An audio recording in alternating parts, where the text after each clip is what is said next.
మన నిజామాబాద్ లో కేవలం 6,550 రూపాయలకి స్వచ్ఛమైన నీటి సర్వీస్ ని Cygnus SR aqua solution AMC services అందిస్తోంది. ఈ విశ్వావసునామ సంవత్సరం ధనుస్సు రాశి వాళ్ళకి ఎలాంటి జాతకం ఉంది అంటే వాళ్ళు ఎలా ముందుకెళ్తున్నారు? ధనుస్సు అంటే రామబాణం అన్నట్టుగా ధనుస్సు ఉంటుంది. ప్రస్తుతం ఈ ధనుస్సు రాశి వారికి 6వ ఇంట బృహస్పతి ఉన్నాడు, సప్తమంలోకి వస్తున్నాడు మే 15 నుంచి. 4వ ఇంట శనీశ్వరుడు అంటే అర్ధాష్టమ శని.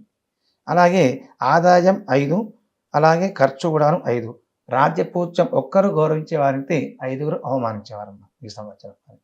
మరి ధనుస్సు రాశి వారు ఎలాంటి పరిహారాలను చేసుకోవాలి? వీరు ఈ సంవత్సరం బృహస్పతి అలాగే శని రెండూ కూడా బాగాలేవు కాబట్టి ఈ సంవత్సరం వారు అటు బృహస్పతికి అలాగే శనీశ్వరునికి తప్పకుండా వారు పరిహారం, అయ్యో మరి ఏమిటయ్యా, మరి ఏ కార్యం తలపెట్టినా మాకు ముందుకు జరగట్లేదు, ఏ పని చేద్దామనుకున్నాను గతంలో ఉన్న పనులు కూడా ఏవి జరగటం లేదు అంటే ఈ బృహస్పతి శని ఇద్దరు కూడాను ఆయా రాశుల వారిని బట్టి వారి పూర్వజన్మలో పుట్టినటువంటి జననకాల సమయాన్ని బట్టి వారికి ఈ సంవత్సరంలో ఈ గోచారం ఇదంతా మేము చెప్పే ఫలితాలన్నీ కూడాను ఈ సంవత్సరం జరిగే ఫలితాలు.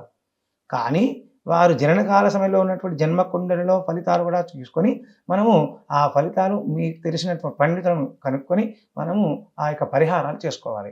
మరి బృహస్పతికి సంబంధించి గురుస్తోత్ర పారాయణ చేయడము, అలాగే శివారాధన చేయడము, మంచి ఎలా అయితే ద్రవ్యం అంటే డబ్బు రావడం ఇబ్బంది, ఇలా డబ్బు ఇచ్చున అంటే అప్పుల బాధ, రుణ బాధ ఇవన్నీ ఉంటాయి కాబట్టి ఆ అంగారకుడు సంబంధించిన మంగళ చండికా స్తోత్ర పారాయణం చేసుకోవడము, గురుసేవ చేసుకోవడం వీరికి చాలా అనువుగా ఉంటుంది.